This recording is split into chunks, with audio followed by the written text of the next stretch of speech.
안녕하세요. 김원준입니다.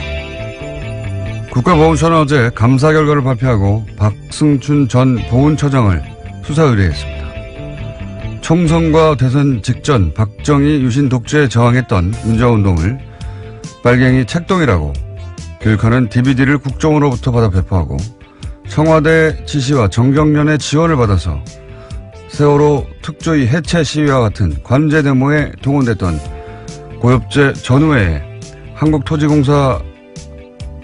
한국토지주택공사로부터 주택사업 우선사업자가 될 수 있도록 지원하는 등 혐의는 여러 가지입니다. 이 수사 의뢰에 대해 조선일보는 또 한 번 정치보복 프레임을 끌어들였습니다.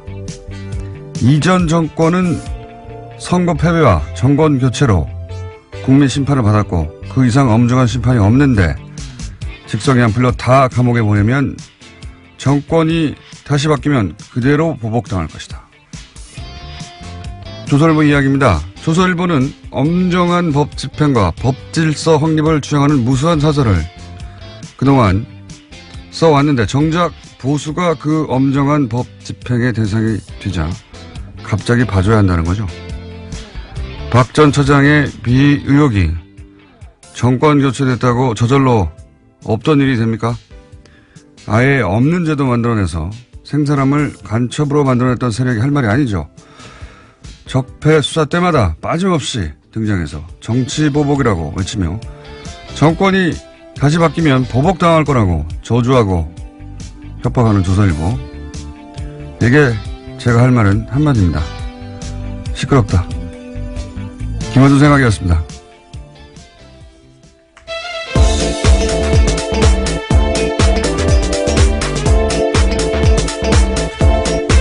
시사인의 김은지입니다. 자, 또 오늘도 참 다이나믹한 한국이에요. 이슈가 워낙 많죠. 예. 이렇게 매일 하는데도 매일 이렇게 20분 동안 떠도는 뉴스가 나오는지 모르겠습니다. 자, 오늘은 어떤 뉴스가 첫 번째입니까? 네, 어제 국군기무사령부가 국방부 댓글조사 TF를 감청해서 압수수색 계획을 미리 알았다라는 뉴스 전해드린 바가 있는데요. 군 기무사가 이를 인정했습니다. SBS 보도 직후에 이석구 기무사령관이 의혹을 전면 부인한 것과는 전혀 다른 태도인데요. 하지만 기무사 쪽은 수사를 방해할 의도는 아니었다라고 해명하고 있습니다. 그러니까 감청 자체도 합법적인 업무였다라고 주장하고 있는데요. 승인된 회선으로 감청하는 가운데 조사 TF가 별도의 전화를 사용하지 않았기 때문에 자연스럽게 감청이 이뤄졌다라고 주장하고 있습니다. 자연스럽게 감청이 이뤄졌다. 네, 어제는 이제 뭐 아무런 문제 없다고 완전 부인했다가 그렇죠. 하루 만에 자세가 바뀌긴 했는데 이제 SBS가 확보한 게 뭔지는 모르겠습니다만 그게 증인인지 물증인지 뭔지는 모르겠습니다만 이렇게 자신 있게 보도했을 때는 뭔가 있겠죠. 믿을 만한 구석이. 그러자 이제 감청을 하긴 했는데 아니 우리가 감청을 하려고 한 게 아니라 그 회선에서 저절로 걸려들었어 이런 거 아닙니까? 제가 최근에 본 해명 중에 가장 창의적이네요. 저절로 걸러들였을 뿐 우리는 하려고 한 게 아니다 이거죠. 예. 예, 저절로 걸러들었다고 하더라도 어쨌거나 그 내용을 보고했고요. 그 보고한 문서를 삭제했습니다. 그런데 그게 복원돼서 걸린 거거든요. 그러니까 왜 삭제했는지에 대해서는 설명하지 못하고 있는 거죠. 아니 이게 상급기관이 범죄 혐의를 지금 조사하고 있는데 저절로 걸렸다고 하더라도 그걸 보고하거나 거꾸로 예 이거 이 회사를 닫아야 된다고 보고하거나 혹은 거기에 대해서 그 회선을 이 사실 자체를 사실은 조사 대상에게 알려줘야 되는 거예요. 예. 그런데 그렇죠. 수사 방해가 될 수 있는 상황이니까요. 근데 이제 그거에 대해서 이제 자기들은 압수수색에 대비해서 증거인멸을 시도했다. 예. 하는 정황이 지금 의심되는 것이고, 예. 저는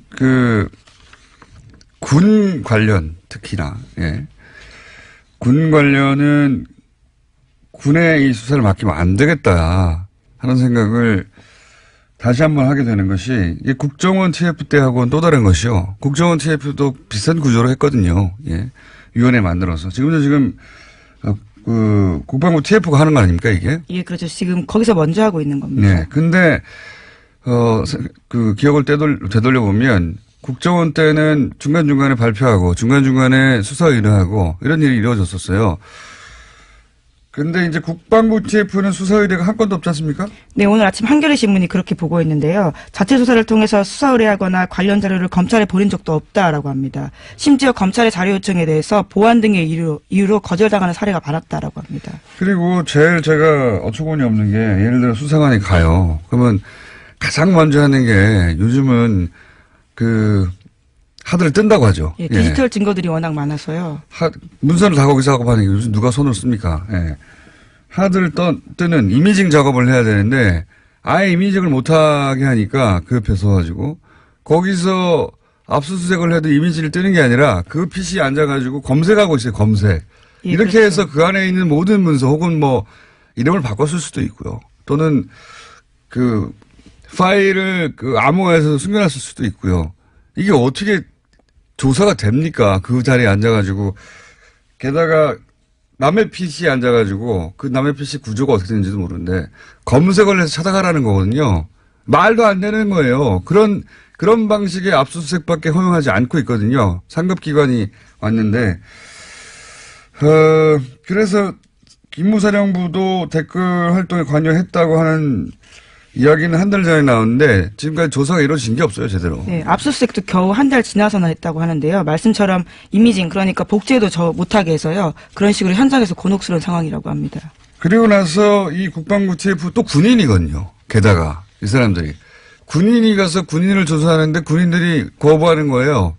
제대로 거부한다기보다 협조를 안 하는 거죠. 이미징도 안 된다고 하고. 국정원 같은 경우는 중앙 서버를 대놓고 지금 조사하고 있는데 이건 개개인의 PC도 못하게 하니까 조사가 될 리가 있습니까? 국무가 제대로? 예. 저는, 이 수사는 처음부터 다시 해야 된다고 봅니다. 이 정도 해놓고 대충 넘어가서 시간이 지나고 또다시 이런 일이 벌어지게 돼 있어요. 처음부터 다시 해야 된다. 예. 다시 짜가지고. 국방부 TF로 이 일을 제대로 못할 것 같으면 아예 외부에서 들어가서 처음부터 다시 해야 된다고 봅니다. 네. 저는 이 한겨레 특종 굉장히 중요한 특종이라고 봅니다. 군에 관련된 수사는 사실상 제대로 된 게 없다 이거거든요. 예. 그리고 국정원에서 가짜 사무실 만들어서 방해하던 것 이상이죠. 예. 자기들끼리 도청해가지고 자기들끼리. 그렇죠. SBS는 또 그런 내용들을 보도했었는데요. 처음부터 다시 해야 된다. 예. 저는 그렇게 봅니다. 게다가 지금까지 수사 의뢰도 없고요. 예. 이미징도 안 되고. 예. 완전 개판이에요. 수사가. 자, 굉장히 중요한 특종 나왔고, 저희도 앞으로 계속해서 SBS도 추가 못하겠죠. 다음 주는요? 네, 임종석 대통령 비서실장의 아랍에미리트 행과 관련해서 계속해서 여러 가지 보도들이 나오고 있는데요. 오늘 아침에 중앙일보에서 좀 자세한 내용들이 나왔습니다. UAE 왕세자가 날짜를 지정하면서 요청돼서 결정된 일정이다라고 여권 핵심 인사가 밝혔다라는 건데요. 이 인사의 발언을 인용한 보도를 보면요. 특사 파견은 왕세자의 요청에 따른 것으로 방문 날짜도 아랍에미리트 측에서 정해준 일정에 맞추다 보니까 급하게 진행됐다라고 밝히고 있고요. 양국 간의 시급한 관계 개선이 주목적이었다라고 말하고 있습니다. 처음으로 좀 구체적인 여러 가지 설들이 나오다가 이건 이제 양 국가 간의 외교적 차원에서 벌어진 일이기 때문에 그 자리에 참석하지 않은 사람들은 알 수가 없어서 추측 보도만 나오다가 좀 구체적인 내용이 처음으로 나왔네요. 예. 이게 이제 자유한국당에서는 처음부터 임종석 비서실장이 아랍에미레이트로 날아간 직후부터 계속해서 이게 바로 이명박 전 대통령 뒤를 캐려고 하다가 이런 일이 벌어진 게 아니냐, 혹은 뒤를 캐러 간 거 아니냐, 예. 그런 얘기를 끊임없이 주장을 했었죠, 예. 근데 여기 지금까지 나온 보도로 보면, 거꾸로 UAE 측 요구로 갔다. 급하게 일정을 잡아서 갔고, 그리고 주 목적은 양국 간의 시급한 관계 개선이다. 이렇게 나오고 있는데, 이 이상은 이제 적어도 왕세제를 만나고 왔기 때문에 우리 쪽에서는 대통령 비서실장이 갔고 외교 차원에서 벌어진 일이라 더 이상 청와대에서는 뭐가 안 나올 것 같은데요. 제가 나름대로 또 취재한 바로는 저도 가끔 취재를 합니다. 나름대로 취재한 바로는 이명박 전 대통령 뒤를 캐기 위해서 왕실로 간 거 아니냐. 그러다가 발각돼서 간 거 아니냐. 라는 자유한국당의 주장이 있지 않습니까? 예, 계속 그런 주장을 하고 있습니다. 자유한국당은 처음부터 이 프레임을 잡았어요. 그러니까 정치보복 프레임이죠, 이것도. 예, 정치보복 하려고 하다가 지금 외교 관계까지 지금 탈난 거 아니냐. 이런 정치보복 프레임을 동원했는데 여기서 주목할 것이 두 가지입니다. 하나는 해명 중에 보면, 이명박 정부 때 이제 UA하고 관계가 원전 때문에 긴밀해졌지 않습니까? 그런데 박근혜 정부 들어와서는 UA 쪽에서 예를 들어서 고위급 인사가 와서 현역 때 만났던 그러니까 이명박 전 대통령을 만나려고 해도 박근혜 정부 시절에는 일정을 안 잡아줬대요. 안 잡아주고 대신 현 정부의 총리를 만나고 가라. 당시 현 정부라면 박근혜 정부. 당시, 예, 박근혜 정부의 그런 식으로, UAE와 관계가 소원해졌다고 해요. 예. 거기까지 제가 들은 이야기고. 그러면 이번에는 왜 갑자기 가느냐. 저쪽의 요구에 따라.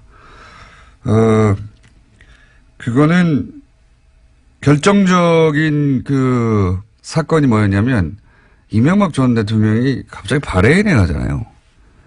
네, 그랬죠. 12월 달에. 굉장히 시급한 상황이었는데, 시급한 상황이었다는 거는 다스는 누구 겁니까가 폭발적으로, 예, 보도되고 할 때였는데, 바레인에 뜬금없이 강연을 간다고 하셨죠? 예. 그 이후로 UAE가 갑자기 여러 가지, 항의를 현 정부에 했다. 이명박 전 대통령이 바레인에 갔을 때, 그러니까 정치 보복을 하다가 UAE가, 관계가 나빠진 게 아니라, 이명박 전 대통령이 바레인에 갔을 당시에 무슨 일이 일어났다. 이거는 제가, 전후 사정을 취합하다가, 저의 추정입니다. 이것도 역시 참석해 보지 않았기 때문에 이 고위급의 만남에 이명박 전 대통령이 뭐라고 했어요. 예. 네, 12월 달이 아니고 11월 달에 갔습니다. 제가 네. 날짜를 잘못 말씀드렸는데요. 뭔가 이간질을 했어요. 예. 뭔가 이간질을 가서 하고 그 얘기를 들은 UAE는 이명박 전 대통령의 예를 들어서 다스 관심 없어요. 당연히. 그게 아니라 뭔가 이간질을 한 것 같다. 예. 그리고 그 프레임에 딱 맞춰서 자유한국당이 정치보복이라고, 예. 여기까지가 제가 추정한 겁니다. 뭔가 했습니다. 바레인에 갔을 때. 이건 제가 좀 더 취재해보고, 예. 구체적인 게 있으면 다시 이야기하기로 하고. 여간 언론에서 보도 안 되는 것 중에 하나가 이명박 전 대통령의 바레인 전후에서 이런 일이 갑자기 벌어진 거거든요. 뒤로. 그때 뭘 했어요. 뭘 했어요, 아마. 본인이 살려고 뭘 한 것 같습니다. 자, 다음 순요. 네, 다스 실소유주와 정호용 전 BBK 사건 특별검사에 대한 고발 사건 기억하실 텐데요. 아직 기초조사조차 이루어지지 않았다라고 오늘 아침 한겨레 신문이 보도했습니다. 검찰이 고발장 접수 뒤 2주가 되도록 고발인 조사조차 하지 않았다라는 건데요. 정호용 전 특검의 공소시효는 2달 남짓 남았다라고 합니다. 이건 하지 않을 수 없어요. 예. 물론 검찰로서는 부담스럽겠죠. 검찰이 주도한 특검이었는데 그때 120억 비자금 나왔는데 심지어는 돌려줬다는 거 아닙니까? 예. 그리고 이 건은 이미 증인도 너무 많고. 그렇죠. 예. 그 당시 사라진 돈과 관련된 계좌로 의심되는 것도 나와버렸고 수사가 반쯤은 언론에 의해서 진행됐어요. 예. 하지 않을 수는 없다고 봅니다. 근데 이제 아직도 고발인 조사조차 하지 않았다고 걱정하는 거죠, 한겨레에는. 예, 시간이 얼마 남지 않았기 때문에 이런 보도가 나오는 것 같습니다. 어쩌면 조용히 하고 있을지도 모르고 공소시효가 2달, 예, 석 달도 안 되거든요, 이제. 예. 2월 23일까지라고 합니다. 하지 않을 수 없을 거라고 봅니다, 저는. 예. 여하간 아직은 발동이 안 걸리고 있다, 이런 뉴스고요. 다음 뉴스는요? 네, 최순실 씨가 어제 이재용 삼성전자 부회장의 항소심 증인으로 나왔습니다. 그 자리에서 특검팀의 질문에 짜증으로 일관해서요, 재판부의 제지를 받기도 했는데요. 재판부는 최 씨가 특검 질문을 끊고 말을 하면 끝까지 듣고 대답을 해라라는 증언 태도를 질책했습니다.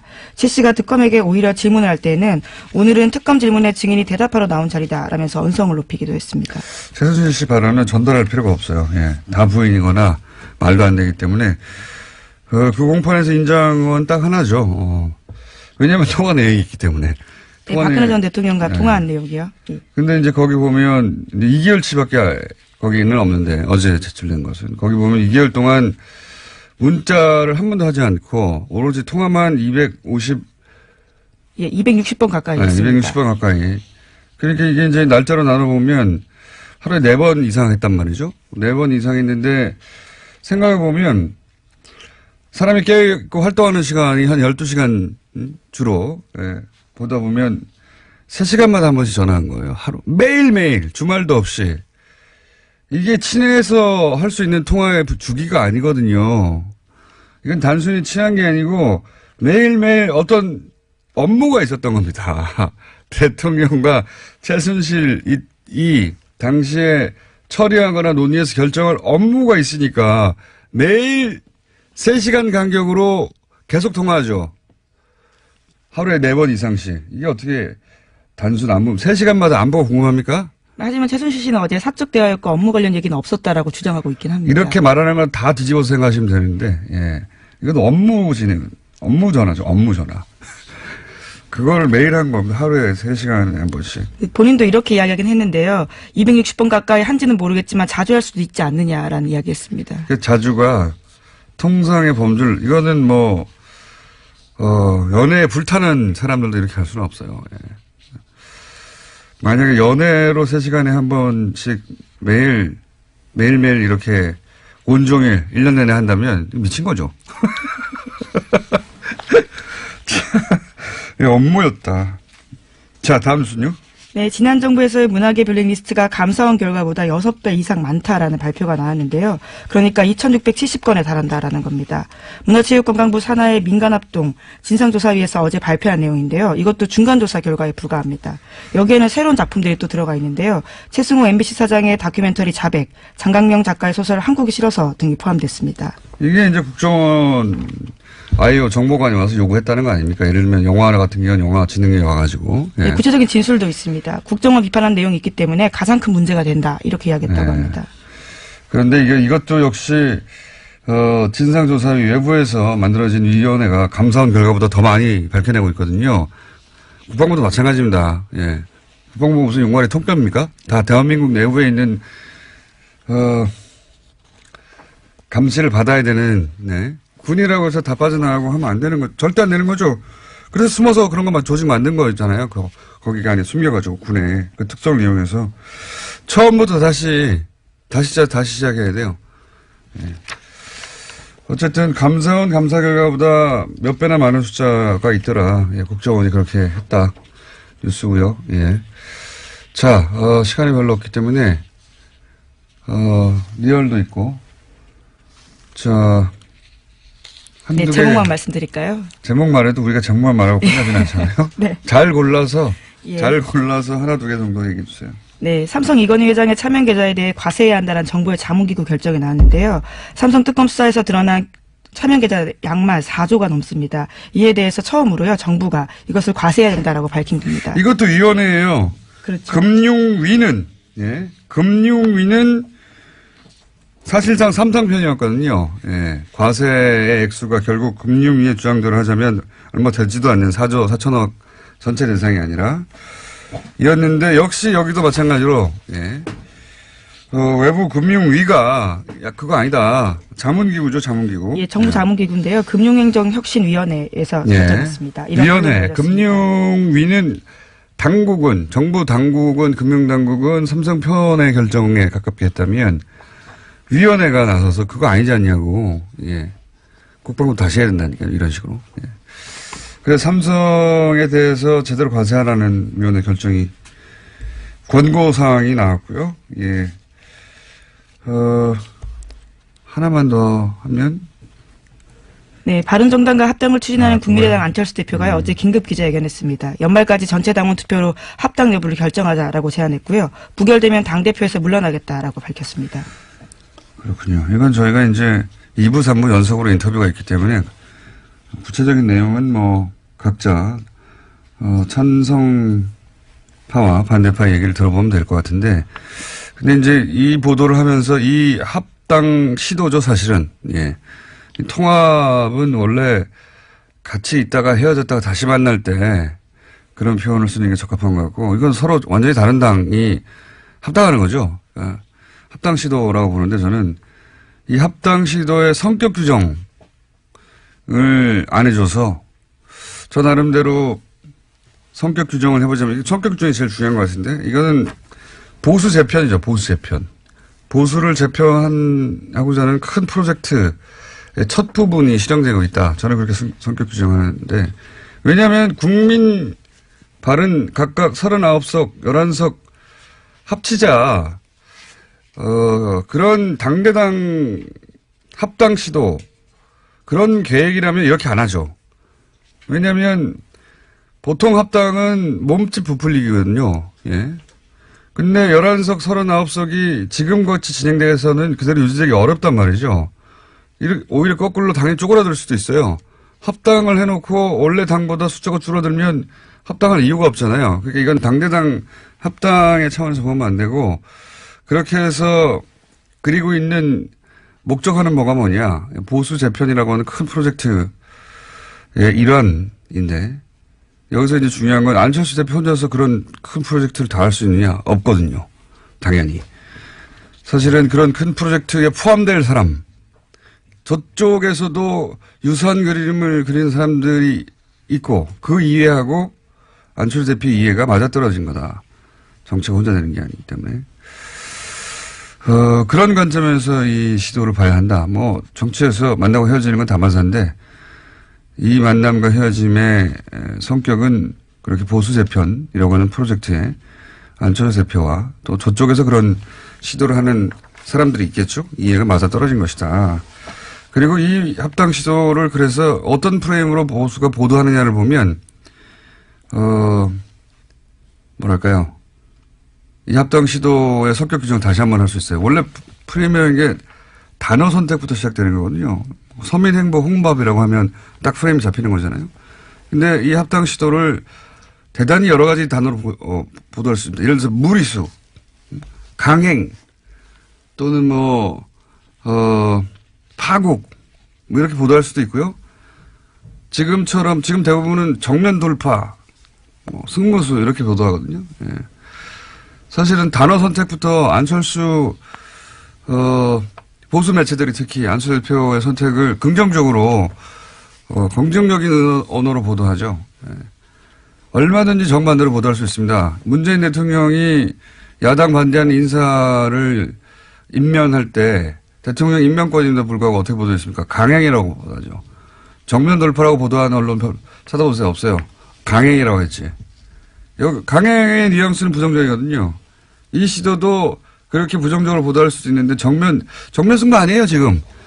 의원총회도 안 나가잖아요. 정면 승부 아닌데 그 자체가 프레임이에요.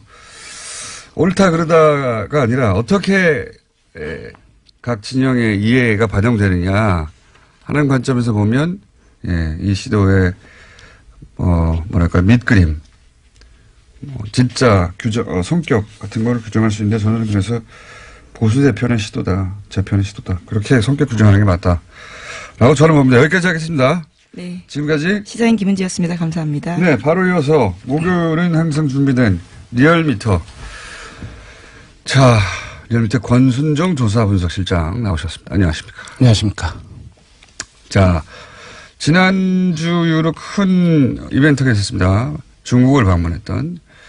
이 중국을, 일단 제가 이거 말씀하시기 전에 중국 방문 직전부터 방중 기간 동안, 보수 모체 중심의 이제 폭탄, 보도가 있어요.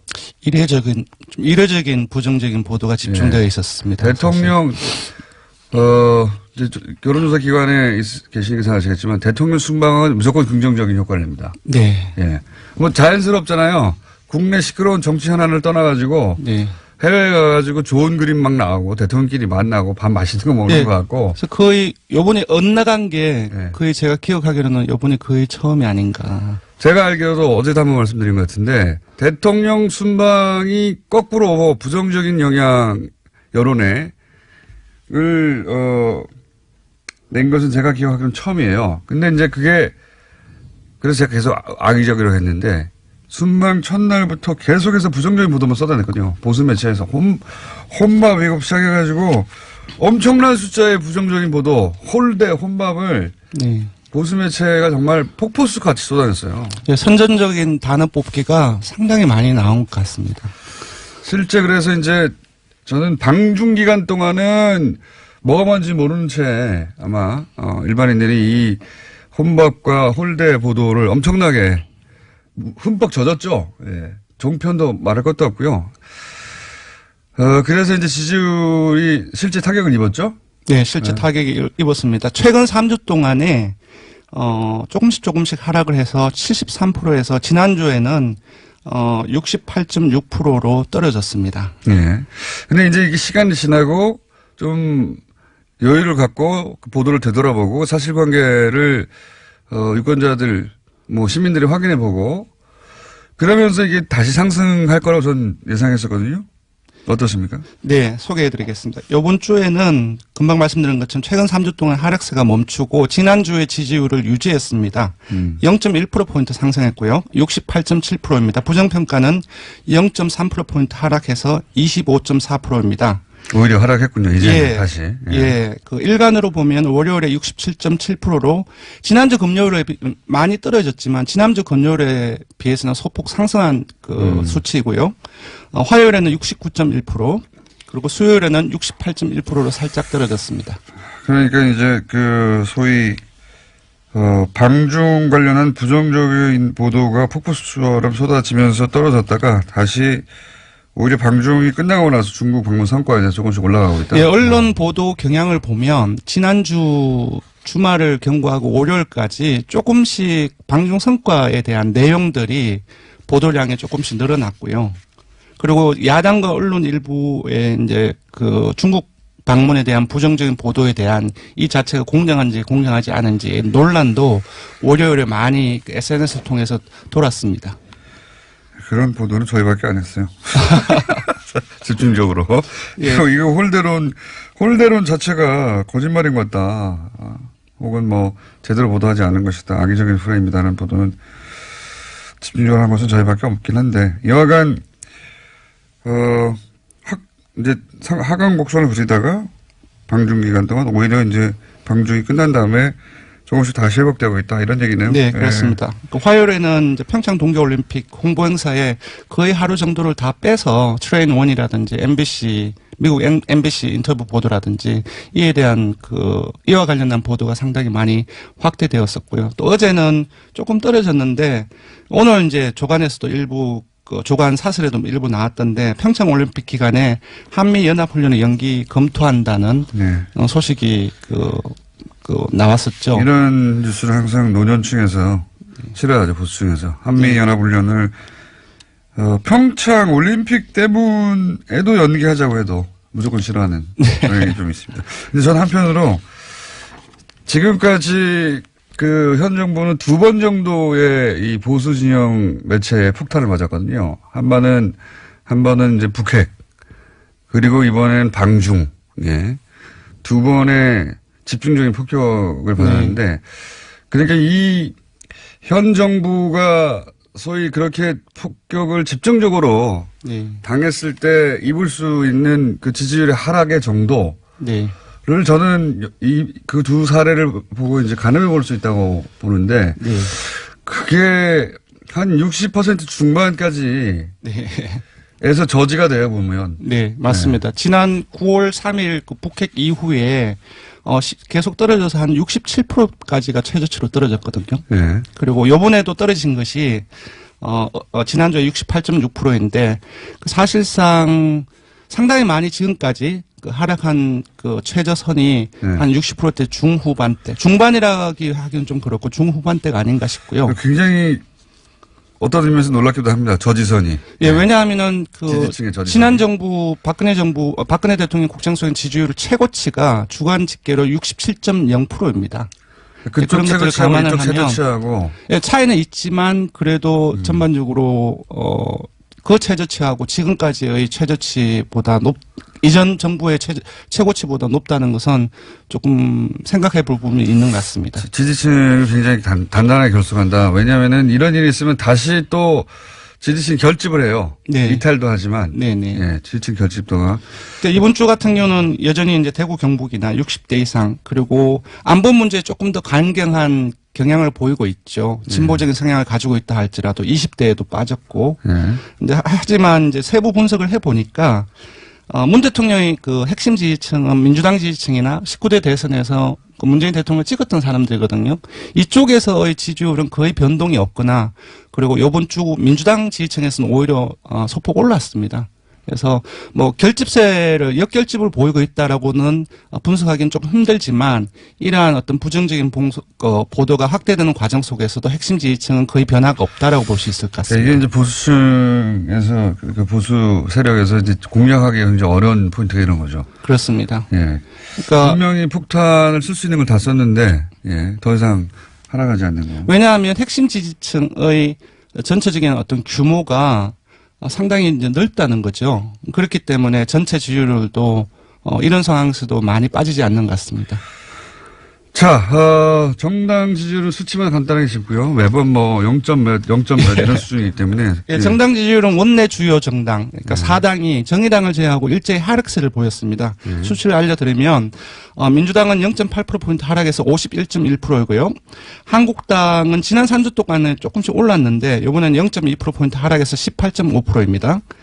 정의당은 이제 계속 그 최하위를 하다가 이번에는 상당폭 올랐다고 볼 수 있을 것 같습니다. 왜냐 지지율이 워낙 낮았기 때문에 2.1%포인트 상승해서 6%를 기록했습니다. 바른정당은 0.7%포인트 하락했고 5.1%입니다. 2주째 내림세를 보이고 있고요. 국민의당은 호남에서 7.5%를 기록했습니다. 그러니까 11월 2주차에 약 호남에서 6주 전에 7.4%를 기록해서 전체 국민의당 창당 이후에 호남에서 최저치를 경신을 했거든요. 그때와 비슷한 수치로 하락을 한 것입니다. 그리고 다시 4%대로 하락을 해서 4.9%를 기록했습니다. 아무래도 현재 지금 당내 상황이 그렇죠. 가장 직접적인 영향을 미친 것으로 보입니다. 그러고 그것마저 알려주마. 네. 오늘은 뭡니까? 네, 이번에는, 아까도 말씀드렸다시피 문 대통령의 중국 방문 전후로 해서, 네. 그 다양한 어떤 언론 보도가 있었는데, 거기에 대한. 악의적인 프레임이라고 제가 계속 주장했던 일주일간 그 내용에 대해서 언론사를 했죠. 예. 질문을 아주 건조하게 물었습니다. 잠깐 읽어드리면, 지난주 문재인 대통령의 중국 방문을 전후한 언론 보도에 대하여 논란이 있습니다.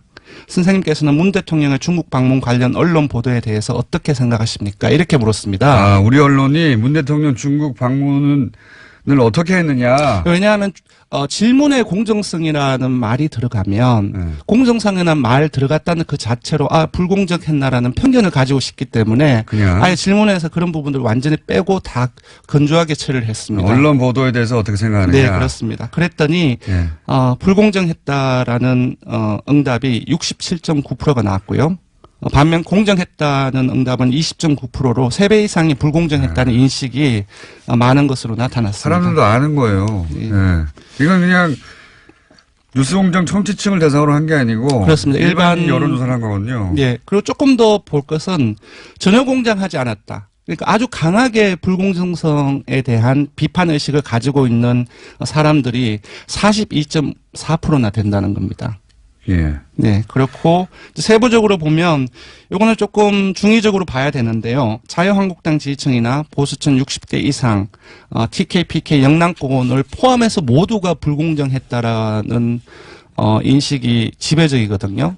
특히 자유한국당을 보면 이건 좀 신기한 일이네요. 예, 왜냐하면 질문을 그 어떤 편향이 들어갈까봐 뺐잖아요. 그런 부분들 어떤 누구에 대한 공정성이 여기서 문제가 되는데 일부 자유한국당 지지층 응답자들은 자유한국당 지지층의 생각 기준으로 해서 응답한 부분들도 배제하기는 힘들다. 그럼에도 불구하고 공정성 논란 이 부분들이 문재인 대통령 청와대 현 정부에 대한 공정성의 논란이 사실상 많이 확대되었기 때문에 수치 자체 전체적인 수치 자체는 조금 낮게 볼 수는 있겠지만 전반적인 경향을 이렇게 봐야 될 것 같습니다. 네, 말이 너무 길어요. 네.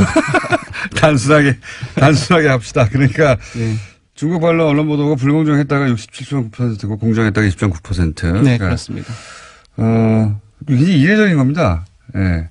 대통령의 해 순방 관련해서 국민들이 언론 보도를 불공정하다고 느낀다는 게 대단히 이상하고 이례적인 거고요. 그리고 네. 그걸 누군가가 모든 미디어가 우리는 그때 불공정했어라고 보도하지 않는데도 불구하고 불공정했다고 느끼는 거죠. 예. 그렇습니다. 여기까지 하고요. 네, 예. 조사 개요를 불러드리겠습니다. 예. 이번 주중 조사는 TBS 의뢰로 이번 주 월요일부터 수요일까지 조사를 했습니다.